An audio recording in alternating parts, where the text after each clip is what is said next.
बाचस्पति प्रति गृह भितरे किभली आचरण करने को हुए एथिरु मो निश्चित भाव में शिक्षा लाभ करिवे बोली आमे आशा करूछु। देखंतु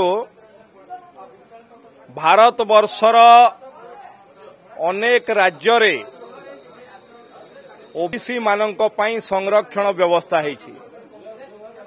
विगत 20 वर्ष भितरे ओडिशा भितरे ना शिक्षा क्षेत्र रे ना चाकरी क्षेत्र ना निर्वाचन रे विशेष करी पंचायत निर्वाचन रे जो माने ओबीसी मानक पई प्रतारणा कले जो माने केबे चिंता कले नहीं आज से माने गृह भितर छिड़ा ही तांको संरक्षण कथा कहउचंती। जो माने कलिंग नगर रे आदिवासी मानक हाथ काटिकी नहीं गले जो माने गत विधानसभा रे आदिवासी मानकर जमी किभली भाव में हड़प करिवे तापाई जो माने प्रस्ताव आनिथिले एवं भारतीय जनता पार्टी प्रबल विरोध पर फेरई नेले से माने आज आदिवासी मानक सुरक्षा कथा कहउचंती आदिवासी मानक रिजर्वेशन कथा कहउचंती।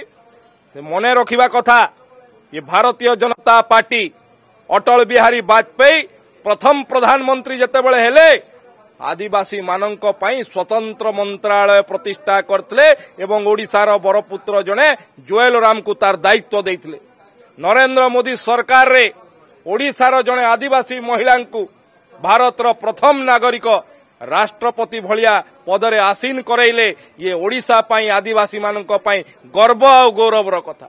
एवं भारतीय जनता पार्टी जेतेबेले प्रथम सरकार आज ओडिशा रे हेछि जने साधारण आदिवासी घरर पुआ आज ओडिशार लोकंकर मुख्यमंत्री हेछि।